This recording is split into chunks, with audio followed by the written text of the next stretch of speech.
Welcome to advance judicial classes. आज हम एक बहुत ही इंपॉर्टेंट टॉपिक के बारे में बात करेंगे जो कि बीएनएसएस का सेक्शन 187 है, जो सीआरपीसी का सेक्शन 167 हुआ करता था, जो कि बात करता है पुलिस कस्टडी और जुडिशियल कस्टडी के बारे में। इस सेक्शन में बहुत ज़्यादा चेंजेस हुए हैं। ये मीन्स के लिए तो इम्पॉर्टेंट है ही, साथ में इसमें जो चेंजेस हुए हैं उसकी वजह से ये और भी ज़्यादा इंपॉर्टेंट हो गया है। ये प्रैक्टिकल लाइफ के लिए भी बहुत ज़्यादा इंपॉर्टेंट है और इसमें जो मेजर चेंजेस हुए हैं उनको समझना बहुत ज़रूरी है। उस पर हम क्रिटिकल नोट्स भी देखेंगे। तो चलिए स्टार्ट करते हैं आज के सेक्शन को। सेक्शन 187 क्या बात करता है?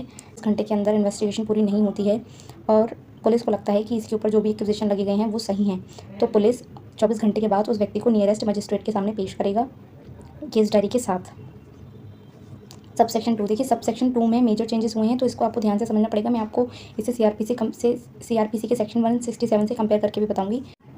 सब सेक्शन 2 हमारी बात करता है कि जब एक व्यक्ति को मजिस्ट्रेट के सामने लाया जाता है, चाहे उस मजिस्ट्रेट के पास जुरिस्डिक्शन है या नहीं है उस केस को ट्राई करने की, मतलब कि वो उसके एरिया का ऑफेंस नहीं है, ठीक है, और उस व्यक्ति को ना तो बेल पर छोड़ा गया है, ना ही उसकी बेल कैंसिल की गई है, और उसको कस्टडी में रखना है, ठीक है। 24 घंटे हो गए, अब 24 घंटे के बाद उसको लाया गया। अब 24 घंटे के बाद उसको पुलिस कहती है कि हमें और कस्टडी चाहिए, अभी हमें और इन्वेस्टिगेशन करनी है, इससे पूछताछ करनी है, तो हमें और कस्टडी दीजिए, ठीक है। तो मजिस्ट्रेट क्या कर सकता है? 24 घंटे के बाद कस्टडी में भेज सकता है। अब वो कस्टडी जो है जुडिशियल भी हो सकती है और पुलिस कस्टडी भी हो सकती है। जुडिशियल कस्टडी होती है मतलब जेल में भेज देना, पुलिस कस्टडी होती है कि पुलिस मतलब उसको पुलिस स्टेशन में रखना जहाँ पुलिस उससे पूछताछ करेगी। सेक्शन में बात की गई जो कस्टडी होती है वो सिर्फ 15 दिन की हो सकती है, 15 दिन से ज़्यादा की नहीं हो सकती, चाहे वो जुडिशियल हो चाहे मजिस्ट्रेट हो, ठीक है। लेकिन वो 15 दिन कैसे दिए जाएंगे ये इसमें बदल दिया गया है। पहले जो सीआरपीसी बात करता था वो ये बात करता था कि जो पुलिस है, पुलिस वालों को 15 दिन दिए जा सकते हैं। अगर पुलिस वालों को 15 दिन पुलिस कस्टडी दे दी गई तो उसके बाद वो आगे फर्दर पुलिस कस्टडी नहीं मांग सकते 15 दिन के बाद। लेकिन जुडिशियल कस्टडी का आगे प्रोविजन दिया गया है, सेक्शन में प्रोविजन दिया गया है जहाँ पर जुडिशियल कस्टडी को 15 दिन के बाद भी रिन्यू किया जा सकता है, मतलब 15 दिन से आगे भी बढ़ाया जा सकता है और वो धीरे धीरे ऐसी बढ़ती जाएगी, ठीक है। लेकिन पुलिस कस्टडी को सीआरपीसी ये कहता है कि 15 दिन तक दी जा सकती है। अब देखिए बीएनएसएस में भी इस बात को सेम रखा गया है कि पुलिस वाले को 15 दिन की ही कस्टडी मिलेगी, लेकिन वो 15 दिन की कस्टडी 40 दिन में ली जा सकती है या 60 दिन में ली जा सकती है। अब 40 दिन में कहाँ ली जा सकती है? 40 दिनों में 15 दिन कभी भी ली जा सकती है और 60 दिनों में 15 दिन कभी भी ली जा सकती है। अब 40 दिनों में कहाँ और 60 दिन कहाँ? तो इसके बारे में हमारा सबसेक्शन 3 बात करता है कि जहाँ पर एक ऑफेंस जो है डेथ से लाइफ से या 10 साल तक पनिशेबल है तो पुलिस वाले को अपनी रिपोर्ट 90 दिनों में देनी होती है, और जहाँ पर 10 साल से कम पनिशेबल है वहाँ पुलिस वाले को अपनी रिपोर्ट 60 दिन के अंदर देनी होती है, ठीक है। और अगर वो नहीं दे पाता है तो अक्यूज को डेफॉल्ट बेल का राइट मिल जाता है, मतलब उसको फिर पुलिस वालों को उसे बेल फिर मजिस्ट्रेट को उसे बेल देनी ही पड़ेगी। तो जहाँ पर 60 दिन में रिपोर्ट देनी थी वहाँ पर जो 40 दिन होंगे उन 40 दिनों में कभी भी 15 दिन की कस्टडी ले सकते हैं पुलिस वाले, और जहाँ पर 90 दिनों में रिपोर्ट देनी थी तो उसमें 60 दिनों में से कोई भी 15 दिनों में 60 दिनों में से कभी भी 15 दिन मांगे जा सकते हैं पुलिस के द्वारा, ठीक है। या तो एक दो करके मांग ले या 4 5 करके पुलिस मांग ले, लेकिन 15 दिन ही मिलेंगे 39 और 60 दिनों में, ठीक है। तो यही कह रहा है नया वाला जो बीएनएसएस में चेंज हुआ है। ये सीआरपीसी में नहीं था लेकिन इसमें ऐड कर दिया गया है। इसलिए किया गया है क्योंकि पुलिस वालों को इन्वेस्टिगेशन के टाइम पर हो सकता है कभी कभी ज़्यादा टाइम लग जाता है, वो एविडेंस नहीं कलेक्ट कर पाते, नहीं ज़्यादा पूछताछ कर पाते। और पहले सुप्रीम कोर्ट की ये जजमेंट थी कि अगर जैसे कि मान लीजिए 15 दिन का पुलिस कस्टडी का टाइम है, मतलब पुलिस वालों को सिर्फ 15 दिन ही मिल सकते हैं, वो भी शुरुआत की, और उन 15 दिनों में से अगर मान लीजिए पुलिस वालों को कोर्ट ने सिर्फ पुलिस वालों को 4 दिन की पुलिस कस्टडी दी, बाकी टाइम जुडिशियल कस्टडी में भेज दिया गया, ठीक है। जैसे मान लीजिए 15 दिन थे, 15 दिन में से 4 दिन पुलिस कस्टडी ले ली, फिर 4 दिन उसको जुडिशियल कस्टडी में भेज दिया गया, तो अब क्या पुलिस वाले ये कह सकते हैं कि अभी 7 दिन और रह गए हैं 15 दिनों में से, तो हमें पुलिस कस्टडी दीजिए? तो नहीं, सुप्रीम कोर्ट ने बोला था कि एक बार अगर जो इनिशियल के दिन होंगे उनमें अगर एक बार जुडिशियल कस्टडी दे दी गई है तो उसको दोबारा से पुलिस कस्टडी में नहीं भेजा जा सकता था। लेकिन अब इस सेक्शन में ये चेंज कर दिया गया है कि जो इनिशियल के 40 और 60 डेज़ होंगे, 90 और 60 डेज़ में से उसमें 15 दिनों में से पुलिस वाले कभी भी पुलिस कस्टडी मांग सकता है, ठीक है। तो यही बात कर रहा है ये section. And if he has no jurisdiction to try the case or commit the case for trial and considering further detention unnecessary, he may order the accused to be forwarded to a magistrate having such jurisdiction. और अगर उसके पास jurisdiction नहीं है और उसे लगता है कि फर्दर डिटेंशन अननेसेसरी उसे और डिटेन नहीं किया जाना चाहिए, तो वो क्या करेगा? अक्यूज को उस मजिस्ट्रेट के पास भेज देगा जिसके पास जुरिस्डिक्शन है। सबसेक्शन 3 क्या बात करता है? सबसेक्शन 3 क्या बात करता है? द मजिस्ट्रेट, ये चेंज इसमें किया गया है, इसमें मेजर चेंज किया गया है जो कि काफ़ी कंफ्यूजन क्रिएट करता है, इसको समझना बहुत जरूरी है आपके लिए। The magistrate may authorise the detention of accused person beyond the period of 15 days if he is satisfied that the adequate grounds exist for doing so, but no magistrate shall authorise the detention of accused person in custody under this section for a total period exceeding 19 days and 16 days, जैसे मैंने आपको भी बताया था। अब ये subsection क्या बात कर रहा है कि अगर मजिस्ट्रेट को लगता है कि 15 दिन से ज़्यादा कस्टडी दी जानी चाहिए और ऐसे एडिक्वेट ग्राउंड्स एग्जिस्ट करते हैं आगे 15 दिन से ज़्यादा कस्टडी देने के लिए, तो मजिस्ट्रेट ऐसा कर सकता है। लेकिन 90 और 60 डेज से ज़्यादा नहीं होगी, 90 और 60 डेज के बाद उसको डेफॉल्ट बेल मिल जाएगी। अब यहाँ पे कंफ्यूजन ये क्रिएट करता है, यहाँ पर लिखा गया beyond the period of 15 days, लेकिन ये देखिए सीआरपीसी में ये सबसेक्शन 3 नहीं हुआ करते थे, प्रोवाइजो था जहाँ पर ये बात यहाँ पर ये बात बोली गई थी, the magistrate may authorise the detention of period otherwise than in custody of police. देखिए ये जो वर्ड है यहाँ पर otherwise than in custody of police, ये वर्ड यहाँ से रिमूव कर दिया गया है। इसका मतलब ये है, अब सबसेक्शन 3 ये कह रहा है कि अगर 15 दिन से ज़्यादा देना चाहता है तो वो पुलिस कस्टडी और जुडिशियल कस्टडी दोनों में दे सकता है। तो मतलब ये है क्या कि मजिस्ट्रेट पुलिस कस्टडी में 15 दिन से ज़्यादा दे सकता है। यहाँ पर ये कन्फ्यूज़न क्रिएट करता है और ये सुप्रीम कोर्ट के जजमेंट का निगेशन भी है, जहाँ पे सुप्रीम कोर्ट ने ये बोला था कि पुलिस कस्टडी 15 दिनों से ज़्यादा किसी भी कीमत पर नहीं हो सकती। तो यही एक पॉइंट ऑफ कंसर्न है कि इसका क्या मतलब है कि मजिस्ट्रेट अब पुलिस कस्टडी भी दे सकता है। क्योंकि देखिए इसका मतलब तो ये था कि डिटेंशन ऑफ सब जो हमारा सीआरपीसी कहता था, इसका मतलब ये था the magistrate may authorise the detention of accused person otherwise than police custody beyond the period of 15 days. मतलब otherwise then in the custody of police का मतलब ये था कि जुडिशियल कस्टडी में 15 दिन से ज़्यादा दे सकता है। लेकिन अगर हम बीएनएसएस का ये पढ़ें तो यहाँ पर otherwise then in the police custody of police नहीं लिखा गया। इसका मतलब ये है कि अब वो पुलिस कस्टडी में भी दे सकता है। तो इसको समझना बहुत ज़रूरी है। आगे हम देखते हैं सुप्रीम कोर्ट के इसके ऊपर क्या जजमेंट्स आते हैं। ठीक है, आगे पढ़ते हैं। And on the expiry of the set period of 90 days और 60 days as the case may be the accused person shall be released on bail. उसका राइट है कि उसको बेल पर रिलीज कर दिया जाएगा अगर 90 और 60 डे में पुलिस वाले अपनी इन्वेस्टिगेशन पूरी नहीं कर पाते हैं। And every person released on bail under this subsection shall be deemed to be so released under the provision of chapter 35 for the purpose of this chapter. ठीक है, मतलब ये समझा जाएगा कि उनको 35 की प्रोविज़न चैप्टर के प्रोविज़न के अकॉर्डिंग छोड़ा गया है। सबसेक्शन 4 ये बात करता है कि मजिस्ट्रेट पुलिस कस्टडी को तब तक ऑथोराइज नहीं करेगा जब तक कि अक्यूज्ड को पहली बार और हर बार मजिस्ट्रेट के सामने इन पर्सन मतलब उसको फिजिकली प्रेजेंट नहीं किया जाता, तब तक उसको पुलिस वाले उसको पुलिस कस्टडी में नहीं भेज सकते। मतलब जब तक वो पुलिस कस्टडी में है तब तक उसको मजिस्ट्रेट के सामने फिजिकली प्रेजेंट करना जरूरी है। But the magistrate may extend further detention in judicial custody on production of the accused either in person और through the audio video electronic means. लेकिन अगर वो जुडिशियल कस्टडी में है तो उसको फिजिकली बुलाया जा सकता है और ऑडियो वीडियो इलेक्ट्रॉनिक मीन्स के द्वारा भी उसकी प्रेजेंस को इंश्योर किया जा सकता है।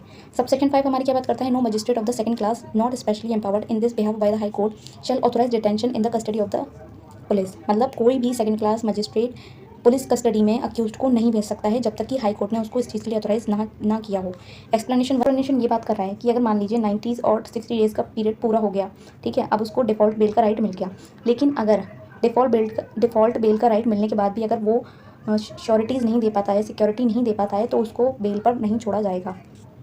एक्सप्लेनेशन 2 हमारी बात कर रहा है कि कैसे प्रूव किया जाएगा कि व्यक्ति को प्रोड्यूस किया गया है मजिस्ट्रेट के सामने या नहीं। तो उसकी सिग्नेचर के द्वारा या फिर जो सर्टिफिकेट मजिस्ट्रेट देगा उसके द्वारा इस बात को प्रूव किया जा सकता है। Provided that in case of women under 18 years of age, अगर कोई महिला 18 साल से नीचे की है, the detention shall be authorised. ये बात कर रहे हैं अक्यूज्ड पर्सन की, मतलब एक महिला अक्यूज्ड है उसकी बात कर रहे हैं, तो उसकी डिटेंशन को रिमांड होम या सोशल इंस्टीट्यूशन में ही जो कि रिकॉग्नाइज्ड हो उसमें ही उसकी कस्टडी को ऑथोराइज़ किया जाएगा। ठीक है, ये इसकी बात कर रहा है, ये नया ऐड हुआ है इसमें। ये प्रोवाइजो बात करता है कि अक्यूज पर्सन को पुलिस स्टेशन में या प्रिजन में ही डिटेन किया जा सकता है, इसके अलावा उसको कहीं और डिटेन नहीं किया जा सकता। सेक्शन 6 हमारी बात करता है कि अगर कोई भी मजिस्ट्रेट अवेलेबल नहीं है तो जो नियरेस्ट एग्जीक्यूटिव मजिस्ट्रेट होगा उसके पास उस व्यक्ति को ले जाया जाएगा। क्योंकि देखिए ये फंडामेंटल राइट है कि किसी भी पर्सन को 24 घंटे से ज़्यादा पुलिस कस्टडी में डिटेन नहीं किया जा सकता जब तक कि कोर्ट उसको ऑथराइज़ ना करे उसकी डिटेंशन को। इसी फंडामेंटल को ध्यान में रखते हुए इस बात को बताया गया कि अगर मान लीजिए कोई भी जुडिशियल मजिस्ट्रेट अवेलेबल नहीं है तो जो भी नियरेस्ट एग्जीक्यूटिव मजिस्ट्रेट होगा उसके पास उसको ले जाया जाएगा। एग्जीक्यूटिव मजिस्ट्रेट सिर्फ 7 दिन की कस्टडी दे सकता है। कस्टडी के खत्म होने पर अक्यूज पर्सन को बेल पर रिलीज़ कर दिया जाएगा जब तक कि एक कॉम्पिटेंट मजिस्ट्रेट ने उसकी फर्दर डिटेंशन का ऑर्डर ना कर दिया हो। Provided that before the expiry of the period aforesaid the executive magistrate shall transmit to the nearest judicial magistrate the record of the case together with a copy of the entries in the diary. क्या कह रहे हैं कि 7 दिन के period खत्म होने से पहले एग्जीक्यूटिव मजिस्ट्रेट जो भी नियरेस्ट जुडिशियल मजिस्ट्रेट होगा उसके पास केस डायरी को भेजेगा। सब सेक्शन 7 हमारी बात कर रहा है कि मजिस्ट्रेट राइटिंग में रीज़न लिखेगा कि वो डिटेंशन पुलिस कस्टडी में डिटेंशन क्यों दे रहा है, मतलब पुलिस कस्टडी क्यों दे रहा है एक व्यक्ति को, उसके रीज़न लिखेगा। सब सेक्शन 8 बात करता है कि जो उसने रीजंस लिखे हैं कि उसने क्यों पुलिस कस्टडी में व्यक्ति को आगे भेजा है, उस रीजंस को वो चीफ जुडिशियल मजिस्ट्रेट को भेजेगा, अगर जबकि वो खुद चीफ जुडिशियल मजिस्ट्रेट नहीं है। मतलब अगर वो खुद सीजेएम नहीं है तो वो सीजेएम को भेजेगा, क्योंकि अगर वो खुद सीजेएम है तो सीजेएम अपने आप को तो भेजेगा नहीं। सब सेक्शन 9 हमारी बात करता है कि अगर समन्स केस है और इन्वेस्टिगेशन 6 महीनों में पूरी नहीं होती है, जब से व्यक्ति को अरेस्ट किया गया तब से लेकर 6 महीनों में अगर इन्वेस्टिगेशन पूरी नहीं होती है तो मजिस्ट्रेट इन्वेस्टिगेशन को रोक देगा जब तक कि पुलिस ऑफिसर मजिस्ट्रेट को ये विश्वास न दिला दे कि 6 महीनों से ज़्यादा इन्वेस्टिगेशन को आगे करना इंटरेस्ट ऑफ जस्टिस में नेसेसरी है। ठीक है, अगर ये ज़रूरी है इंटरेस्ट ऑफ जस्टिस के लिए कि 6 महीने से ज़्यादा इन्वेस्टिगेशन को किया जाए तो उस इन्वेस्टिगेशन को नहीं रोकेगा। सब सेक्शन 10 हमारी क्या बात करता है, अगर सब सेक्शन 9 में मजिस्ट्रेट ने फर्दर इन्वेस्टिगेशन को स्टॉप कर दिया है क्योंकि 6 मंथ में कंप्लीट नहीं हो पाई थी इन्वेस्टिगेशन। तो सेशन जज ये ऑर्डर दे सकता है कि जो उसने ऑर्डर दिया था फर्दर इन्वेस्टिगेशन को स्टॉप करने का, उसको वैकेट कर देगा, उसको ख़त्म कर देगा और बोलेगा कि आगे इन्वेस्टिगेशन की जाए, 6 मंथ से आगे इन्वेस्टिगेशन की जाए। अब हम इसकी क्रिटिकल एनालिसिस देखते हैं कि क्या बात करता है। इसमें फ्लेक्सिबिलिटी दी गई है क्योंकि देखिए जैसे मैंने आपको बताया था कि वहाँ पर सिर्फ 15 लिमिट सेक्शन 167 का सब क्लॉज 2 बात करता था limits police custody. Subsection 2 limits police custody to a continuous period of 15 days within the initial detention phase. मतलब जो शुरुआत के 15 दिन होते थे वहीं तक पुलिस कस्टडी को लिमिट थी, वहीं तक पुलिस कस्टडी दी जा सकती थी। Once this period conclude further detention must be in judicial custody. अगर ये 15 दिन की शुरुआती 15 दिनों का टाइम खत्म हो जाता था तो फर्दर जो भी डिटेंशन होती थी वो जुडिशियल कस्टडी में होती थी। लेकिन BNSS का सेक्शन 187 सबसेक्शन 2 अलाउ करता है 15 days of police custody to be divided into parts and utilized at any time during the initial 40 or 60 days of the total detention period। मतलब ये वही बात कर रहा है कि 40 और 60 दिनों में कभी भी उन 15 दिनों को लिया जा सकता है। इससे कोई मतलब नहीं है कि शुरुआत के 15 दिन ही नहीं, 40 और 60 दिन जो बात की गई है उसमें वो कभी भी उन 15 दिनों को ले सकता है। इसका क्रिटिकल एनालिसिस देखते हैं हम। इसका क्रिटिकल एनालिसिस यही है जो मैंने आपको बताया था कि हालांकि ये फ्लेक्सिबिलिटी जो है वो इन्वेस्टिगेशन में हेल्प कर सकती है, लेकिन ये इसकी मिसयूज़ होने के भी चांसेस बढ़ाती है। ठीक है, मैंने जैसे आपको बताया कि इसमें से otherwise than in the custody of police word को ओमिट कर दिया गया है। तो अब यहाँ पर ये कन्फ्यूज़न अराइज होता है कि ये किस कस्टडी के बारे में बात कर रहा है, पुलिस कस्टडी या जुडिशियल कस्टडी के बारे में। और अगर ये पुलिस कस्टडी के बारे में बात कर रहा है तो इससे एक अक्यूज्ड के फंडामेंटल राइट्स ज़रूर इन्फ्रिंज होंगे। अब हम बात करते हैं इससे जुड़े कुछ लैंडमार्क केसेस की। CBI वर्सेस अनुपम जे कुलकर्णी। इसमें बोला गया था police custody can not extend beyond the first 15 days. इसमें ये बात बोली गई थी, लेकिन अब हमारे BNSS का सेक्शन इस बात को नेगेट करता है। वो कहता है कि 40 और 60 डेज़ के बीच में कभी भी पुलिस 15 दिन को लिया जा सकता है। रितु चावटिया versus union of India. Default bail is a constitutional right, filing incomplete chargesheet to delay it is illegal. इसमें ये बोला गया था कि जो डेफॉल्ट बेल का राइट है वो हमारा कॉन्स्टिट्यूशनल राइट है। अगर कोई पुलिस वाले इनकम्प्लीट चार्जशीट फाइल कर देते हैं, ठीक है, मतलब वही बोला गया है कि 90 और 60 डेज़ के बीच में 90 और 60 डेज़ में पुलिस वाले इन्वेस्टिगेशन कंप्लीट करेंगे। इन्वेस्टिगेशन कंप्लीट हुई नहीं है, लेकिन वो क्या कर रहे हैं, बेल को रोकने के लिए, मतलब ताकि अक्यूज को बेल ना मिले उसके लिए इनकम्प्लीट चार्जशीट फाइल कर रहे हैं। तो ये क्या है, ये इलीगल है, इसको कोर्ट नलीफाई कर सकती है। Jagbir Singh versus Sharma versus NIA। Timely filing of chargesheet negates default bail even if filed in the wrong court. ये क्या कह रहे हैं कि अगर टाइम से चार्जशीट फाइल कर दी गई है, 90 और 60 डेज से पहले चार्जशीट अगर फाइल कर दी गई है तो डेफॉल्ट बेल को कैंसिल कर दिया जाएगा, चाहे चार्जशीट को गलत ही कोर्ट में क्यों ना फाइल कर दिया गया हो।